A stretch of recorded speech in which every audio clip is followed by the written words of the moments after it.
እኔ የምለው ማለት ነው ድህነት ብቻ ሳይሆን ግርማ ሞገስም አለመኖር ፍሩ ማለት ነው።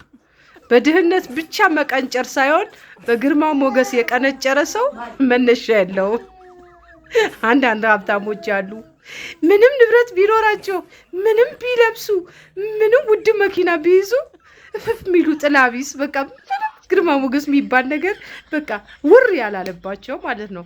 አንዳንድ ደግሞ አሉ ልክ እንደኔ ማለት ነው ምንም ሳይኖራቸው በዜሮ ማለት ነው ሰው አክብሯቸው ሲመጡ በቃ አርሂቡ ምናምን ተብሎ በቃ ምንም የሆነ ቦታ ይግቡ ጉዳያቸው ሳይፈጽሙ ማይወጡ ማለት ነው። ትላንትና የሆነ መስሪያ ቤት ገብቼ ህዝቡ እንደዚህ ተሰልፈዋል። አፈር ብሎ እንደዚህ ልቆም ነው ብዬ ቀጥ ብዬ ገባሁኝ ማለት ነው።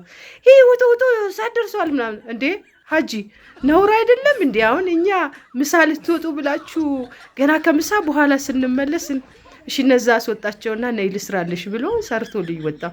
ትላንት ብቻ አይደለም የትም ቦታ ላይ ማለት ነው በግርማ ሞገሴ ምንም ነገር አድርጌ መለሳል። እና አንዳንድ ሀብታሞች ደግሞ በቃ በድላችሁ ዘኑ ማለት ነው።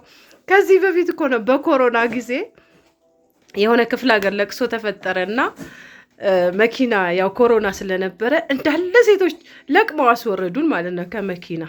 ከዛ ዞር ብሎ መጣና ሴቶች ጠቅላላ አጣና አንቺና የከሌ ግቡ አሉን። ከዛ ገባው ሴቶቹ እያዩ ነው እሰይ ገብታለች አሁን ሊያስወርዷት እያሉ መኪና አስነስተው ላጥ። ከዛ አንዷ ደወለችና አንቺ ምን ቤት ነሽ? ለምንድን ነው እኛን አስወርዶ እናንተን ያስገባ ስትል የግርማ ሞገስ ጉዳይ እና በአሁኑ ሰዓት ግርማ ሞገስ የሌለው ሰው ብቻ እንትን ገንዘብ የሌለው ሰው ሳይሆን ግርማ ሞገስ በራሱ ወሳኝ ነው። የትም ቦታ ሊሄድ ሰዓትም ይርፈድ ምንም ይሁን ምንም ጉዳይ ሳላሳካ ተመልሼ አላውቅም። ያ ምንድን ነው? የግርማ ሞገስ ጉዳይ ነው። የሀብት የብር የገንዘብ ምናምን ሳይሆን በቃ እንደዛ ነው እላችኋለሁ። ቻው